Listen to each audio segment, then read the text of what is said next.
everyone. My name is Tina Hogan Grant, and I am a co-host for Online for Authors. And today, my guest is Francine Ehrenberg. How are you this evening, today? How are you?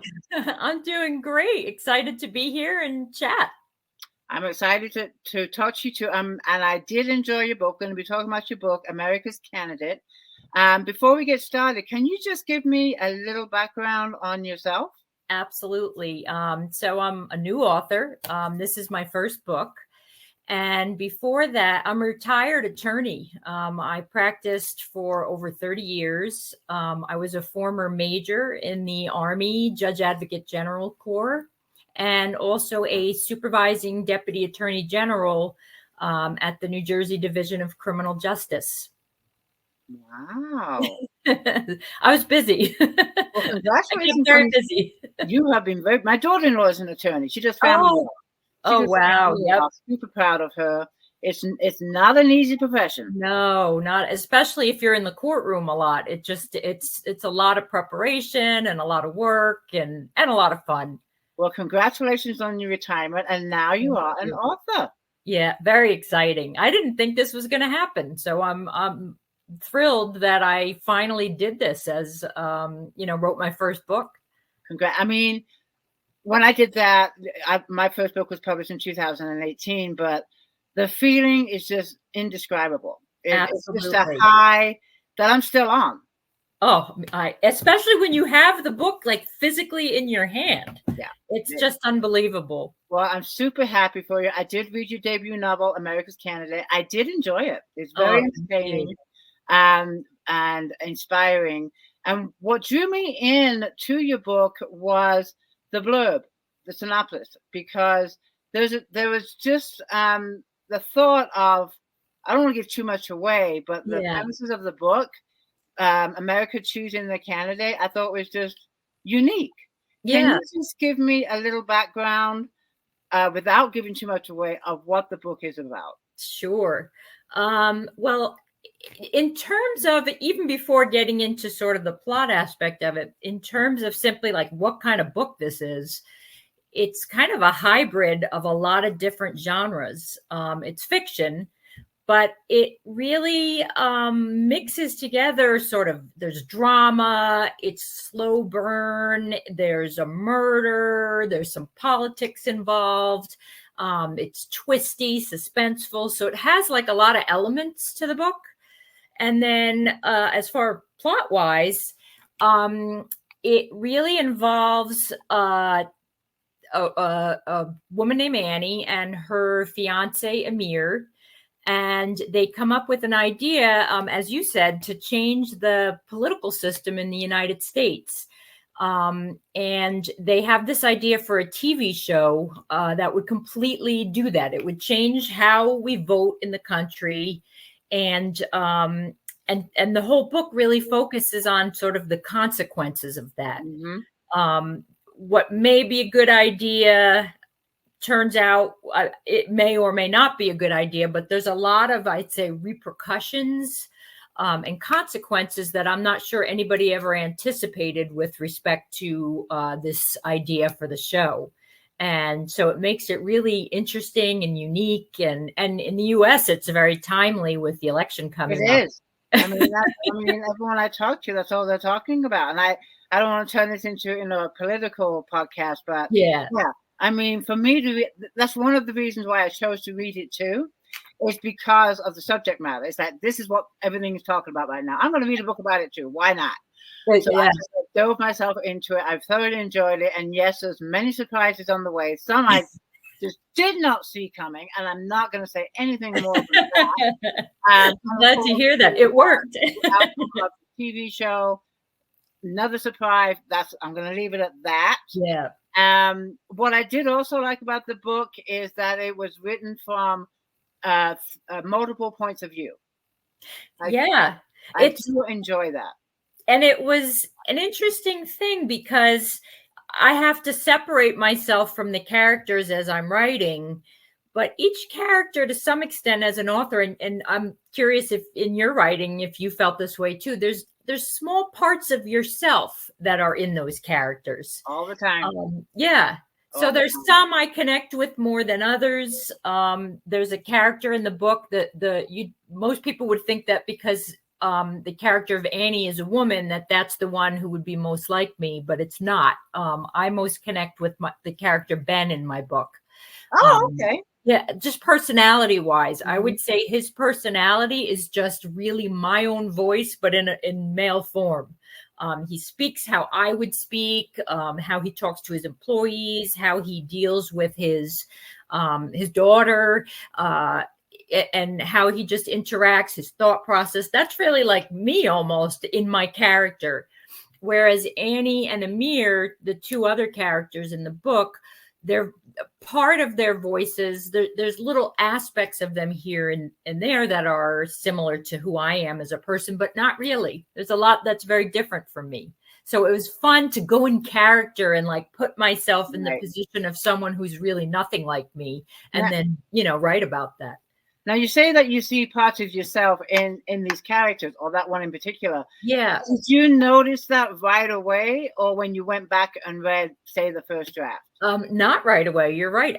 It was after I read it. I guess maybe part of the character of Ben, I guess as I'm writing it, I'm just writing it because that's what I would say. But it didn't occur to me though that it was really like me and that he kind of is me and in male form in some ways, until after I read the whole book and then realized that there's a lot of me in that character in particular. And that's how I discovered, because subconsciously I didn't know I was doing it. Yeah. I had no clue. Then I go back, because I when I write a book, I just keep writing. I'm not sure if it's the same thing. I don't go back and I don't look at what I just wrote the day before. I don't go back and start correcting. I just want to get the bones of that story. 100%. Yeah. It's in you and you have to get it out of you. I'll do the fill-ins later. I'll fluff it up later. I just want to get the bones of the story. So when I go back, a book might take me, say, 6 months to write the first draft. I haven't read chapter 1 in 6 months. Yes. And when I go back, I thought, well, wait a minute, I do that. Oh, wait a minute, my sister does that. So I constantly put these little traits in, and I love it. Because it's giving that personal touch to our stories. We're making absolutely. And it's the same for me. And it's interesting because you talk to other authors and they don't do that. They have this giant outline and they're constantly revise. And for me, it wasn't like that. I didn't revise anything. It was exactly as you described. I had to keep going and keep going and keep going and just see while I'm writing it, twists and turns happen that I wasn't even expecting. Yeah. And I love that process. So I'm assuming you're a pantster, not a plotter. When it comes I'm sorry, I couldn't hear you. You're a pantster, not a plotter when it comes to writing your books. Okay, a plotter is where you sit, like you said, you sit down, you have this whole thing, maybe a ton of stickies on the wall, or for nothing me, like that. Yeah, I'm known as a pantster. That's the term I'd never heard before. Yeah, it's a pantster, and the characters talk to me. Yes. Okay, so you are a pantster. I am that. That's good to know. I'm going to write that down. You are a pantster. You let the characters tell you their story. And for me, I mean, some are in between. They don't plot. They listen to the characters, but they try to guide the characters. Yes. I don't. No, I'm not. It's just, it goes how it goes when you're writing. I tried one time plotting a book. I tried to get it in this one direction. Yeah. And I finally had an argument with Eve in my head. Eve is telling me, I would never do this. Let me tell you my story and shut up. Okay. I completely understand that. I feel the exact same way. And it's interesting to me, people who don't handle a book that way and writing that way. I don't think that would feel natural to me. Yeah, so that's brilliant. We all have different ways of writing our books, getting our stories on paper, on the computer. And that's what works for me. Obviously, it works for you. Yeah. What inspired you to, number one, the plot of the book? Obviously, you're a pantser, but what inspired you for, I guess, the subject matter of the book?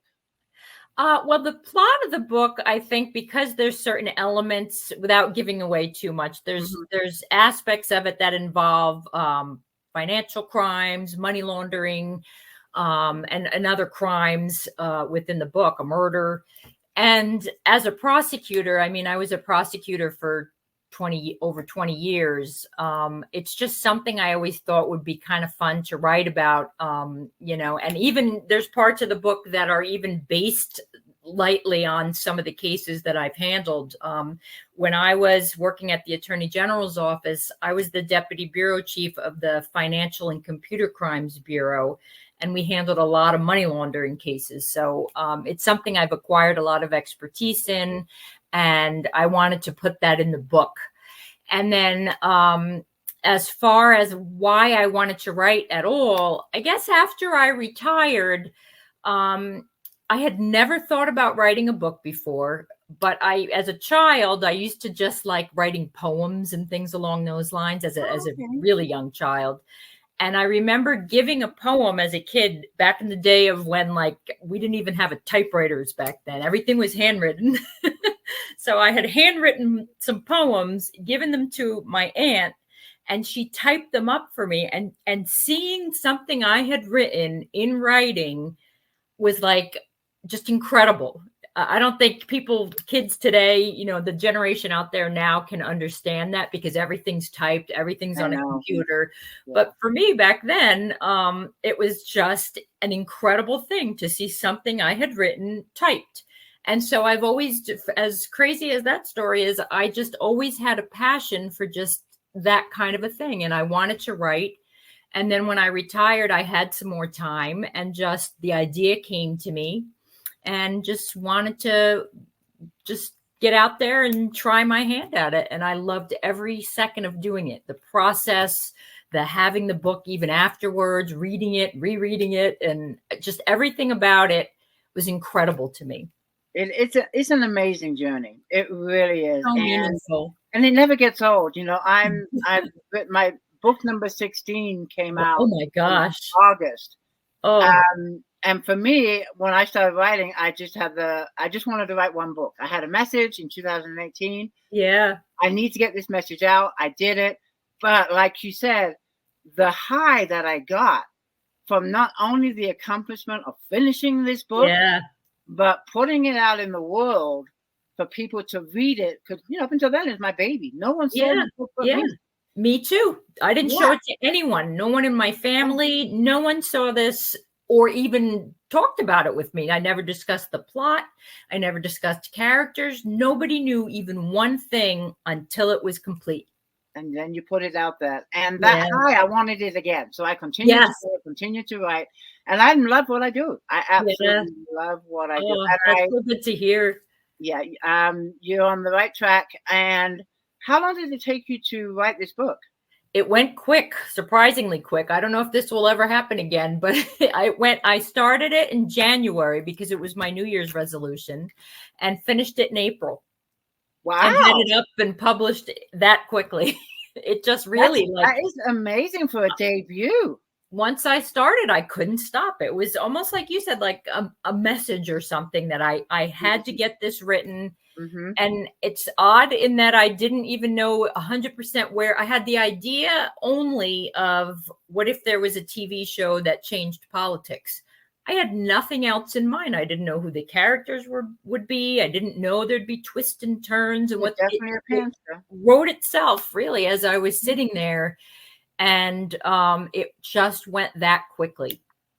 So you probably sat down every day. Did you say this was goals to write, or you just sat down and started writing? No, it really, I felt like if I wanted to, I had all the time in the world, but it was such a passion and so meaningful that I just couldn't stop. It was almost, I wouldn't say an addiction, but it was just so fun and inspiring and joyful to sit and do that every day I just wander into the kitchen with my cup of coffee and sit there and just write and write and write. And it's one of those things where you get into this flow and hours could go by and you didn't even realize that the time was going that quickly. That shows how much you're enjoying it. Yeah, I really did. Loved it. Well, you have the roots of the story. And being a pantster, for me, I'm also excited when I sit down and write because I want to see what happens next. Yes. You had no idea what was going to happen, what twists were going to happen. Yep. And that's part of the excitement for me for being a pantster. Yeah. And I think that the story is going to go one way. I think, oh, it's going to end like this. And then, no, I'm totally off. 100%. It's just as twisty for me as I'm writing it as it would be for whoever purchased the book and reads it. Yeah. I'm just as surprised as they are. Yeah. And for me, I tried to gear Eve away from what she was trying to tell me. I now do not do that. I just go with the flow. I am just writing the story.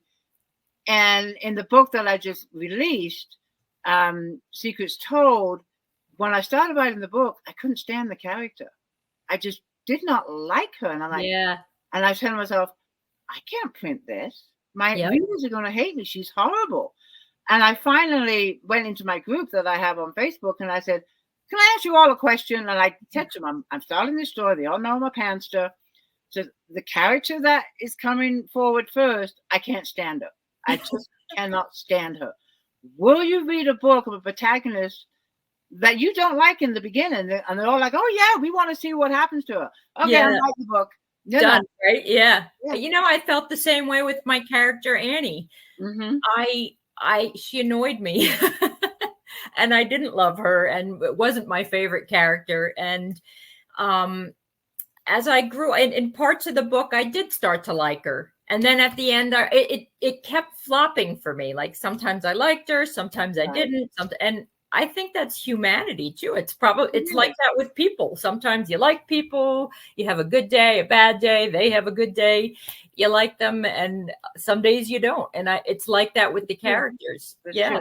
And I think if we try and make them act the way we want to act, it will seem fake.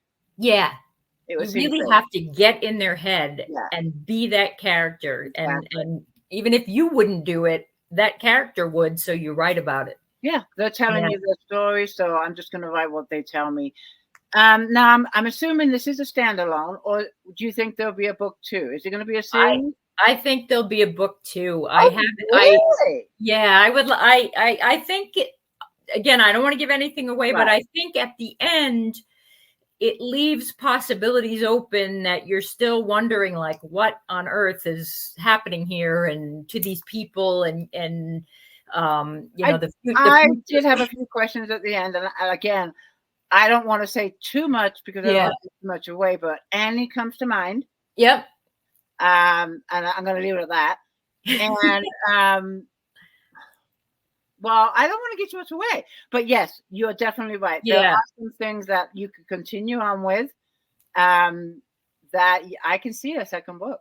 I even have an idea, kind of a thought more than an idea, because I haven't thought about any plot really. But part of me also thought it would be fun to do a prequel and kind of figure out how some of the characters got to even where they are in this book. And Amir comes to mind more than anyone.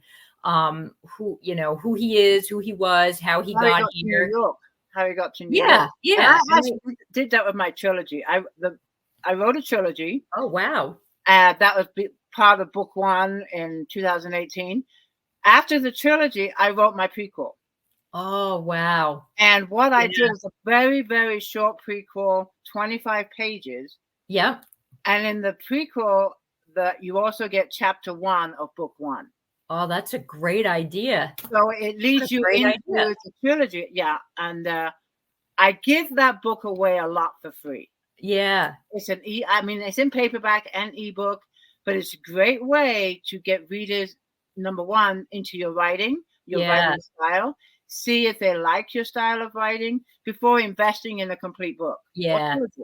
So for me, it's not a biggie to, write. It took me, I think, a couple of weeks to write. Wow. It's only like 25, maybe a little bit more. I don't have one in front of me, but it's a great way. That's why I'm telling you, because you're a new author, to just write something short, something that's not included in this book, something that the readers will learn, and maybe add chapter 1 of America's Canada. I love that. I love that idea. And anything that could get, that's the hard part. The hardest part is finding readers. It's fun to read the book, but marketing is where we got to put the hat on. I know. It's the worst. It is. And it's sad because you have a book, anybody who's read it loves it. And you know it's good. You feel that in your heart, and you think people would love it. People who have read it love it. But most people have absolutely no idea the book even exists in the world. Yeah. And it's like, how do I even have anybody know that it's there?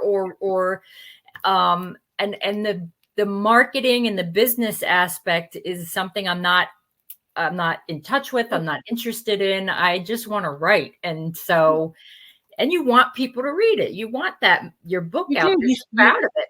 You invested your time into this. Yeah. You love the story. This is your pride and joy. It's your baby. Yep. And getting the word out there for me, I mean, after 16 books, it is still hard. Yeah. You know, I went through a small publisher for my debut. It was a nightmare. And we all choose the path we want when it comes to publishing our books. Yeah. Some go traditional, some want to go hybrid, some want to go self-publishing. Yeah. After I went through a small publisher, I had no control of my book. I decided to self-publish. Yeah. With that, I also knew I was going to be wearing many hats. Mm-hmm. But I'm in control. True. That is to me. And you will find as you go along that, yes, we want to write. That's all I want to do is write. But like you said, we need to get our work out there. Yeah. And we have to find a way to, I don't say spread ourselves thin, but manage our time where we still do our writing that we enjoy, but we also invest time when you do an interview like you're doing today, or be on social media, or be it on whatever. Yeah, book signing, or get yourself out there. You know, my dad, he was an author in the 70s and 80s. He went traditional. There was no self-publishing back then. Yeah. But I think back then, all he did was write. His publishers took care of everything else. I love that idea. Yeah. You know, and he didn't have the issue like we have now. Yeah. The one thing I don't envy about him being the author was he wrote all his books on a typewriter. You mentioned a typewriter. I know. Could you imagine? I couldn't do that. Couldn't do it. There's no way. I would handwrite maybe, but to the idea back then, how typewriters were, absolutely not. Yeah, no, I couldn't do it. Okay, so you mentioned that there might be a series or a second book, which is exciting. I'd be anxious to read it. This book came out when? I'm sorry. In April. In April. Yeah. Of this year. Yeah. I started in January of 2024 and came out in April of 2024. Now, are you writing something now? Since that one came published? Since doing that, I have written only like 2 pages of my proposed sequel, if even that much, maybe even less than that. Because I've just been so busy just trying to, like you said, market this book and get out there a little bit and do book signings and podcast. And also right now we're dealing with college applications and different things with my kids. And I'm also the vice commander of an American Legion unit and a Legion post. And I do a lot of volunteer work with them and fundraising and different events for veterans. And it just takes up so much time that for now, the writing's taken a little bit of a backseat, unfortunately. No, I hear you, but yeah, at least you retired. You can get all this stuff done. Yeah. Somehow, what's crazy though is, and other people, some of your other listeners may really relate to this. It's crazy that when you retire, you're somehow even busier than you were when you weren't retired. And it makes no sense. It's illogical. That's what I hear. You're supposed to be retired. Oh no, I'm just getting started. Exactly. Yeah. Now you mentioned you had family. Yep. Have they read your books? My husband has read my book, and my mom, my sister, mother-in-law, father-in-law. My kids have not yet read my book because they're just so busy with school. My other son's a cadet at West Point, and in college it's tough. And my younger one just is so busy all the time. They have not yet read the book, but I hope that they will at some point. Oh, I'm sure they will. But yeah, I'm sure your husband is super proud. He loved it. Yeah, he was pleasantly surprised with the book. That is incredible. I am thrilled for you. I remember when I published my first book, like I said, the high is just incredible. Can you just give a little feeling of what you felt like when you held your book in your hand for the first time? Surreal. It just was surreal. I just could not believe that I had done this, and this was my product and my work, and and I read through it, and I'm like, I was in love with the story, and I just felt this excitement and exuberance for this book. And at the same time, I was thinking, I am so dying for other people to read this, because once I read it and I knew what it was, it's like, okay, I know it, but I need the world to know that this exists. And and that was the only downside, is like, just like begging family members, please read this. I wanted other people to have access to it and share sort of that joy that I had when I read it and the experience of it. Yeah. Now, the book I know is available on Amazon. Yes. It's in paperback, Kindle. Is it on KU, Kindle Unlimited? Yes, it's on Kindle Unlimited. That's a new thing. I didn't even know about Kindle Unlimited until about a week ago. Oh, so wow. I've now enrolled it in Kindle Unlimited. So it's on there. Okay. And that's all it is available. It's paperback, hardcover, and Kindle Unlimited now, all on Amazon. Excellent. Yeah. When it comes to the names of the characters, like Amir, it's an unusual name. Yeah. Annie, how did you come up with those names? It just came into my head. I at first thought, oh, should I base it on like people I've met or someone I knew? And then after a while, I'm like, no, I'm just going to come up with random names of people I don't know. I don't know any Bens, I don't think, or any Annies. Or Amirs. So I wanted it to be not based on anyone I knew, and just have like my own development of who this person was going to be. And so I just literally randomly just would think of a name and be like, okay, I'm going to write it down and go with that. Okay. Yeah, with Amir's background, it totally fits. Yeah. It totally fits from where he's from. It totally fits with him. And I like the name Annie. I think it fits her too. It's cute. And her little drinking problem that she has. Yes, her drinking problem, I thought gave her some character. It made her more interesting. And you didn't know that when you started writing, that she had. No, I didn't. And then it hit me like I should make her into someone who's a little messed up more. And because I thought it would be more fun to get into that idea of a character and somebody. I didn't want it to be, you read a lot of books. And I find it annoying. I don't know if you're the same way, but you read these books with these perfect characters, and they're beautiful, and they're just so smart, and everything's perfect. And I don't like that. I like to have real people. They're not real. Yeah, they're not real. And that's why when I wrote this book with Patricia, is the one, I didn't like her. And I'm like, she has so many flaws. I'm like, who is this woman? But I continued to write it. And like you, I think it builds character. And it's more interesting and relatable to some people. Some people can relate with the flaws and the different aspects of your character. And I don't like characters that are just too perfect. Like cardboard. Yeah, they always have something in the closet. I think most characters should have something in that closet. Secrets. Absolutely. Now you mentioned in the book that you subconsciously put yourself in the book, little tidbits. Yeah. How about anybody else like maybe your husband, your daughters, anyone else that you subconsciously put in the book? No, oddly, no, I did not. I really wanted to keep away from that, because I thought that if I took elements and parts of people I knew, then I'd feel the obligation to be so true to the person and not mess it up in any way, or that it would hamper my creative side and the creativity that I had. So I really, other than me being in parts of it, I didn't base it on anyone that I'd known or seen. I wanted each person to be really unique and not based on someone else. I subconsciously put bits and pieces of my sisters, but I'm like, you know what? I'm leaving it. If they pick it up, they pick it up. If they don't, they don't. They do. Yeah. But it's okay. It's okay. I didn't use their names, so they're fine. Hopefully they were happy about it. I know, right? Okay, so we have mentioned that you're going to possibly do a prequel. Yes. On the book. Is that what you're working on now, or book 2? No, that'll be in the future, like way in the future, because I already have an idea for a sequel. Okay. I won't give too much away, but I will say this, that I think 2 of the 3 main characters will be the same voices in the next book. But there's a person in the first book who's a tiny little character that I'm going to make the third one of the next book. And there's going to be one character who is in the background, but is no longer going to be a main character, if that makes any sense. That makes a lot of sense. I've read the book, so it makes a lot of sense. Yeah. Now, you said you haven't been writing much on this book because of your marketing. I understand. Yeah. That. But have you set yourself any kind of deadline to get the next book out?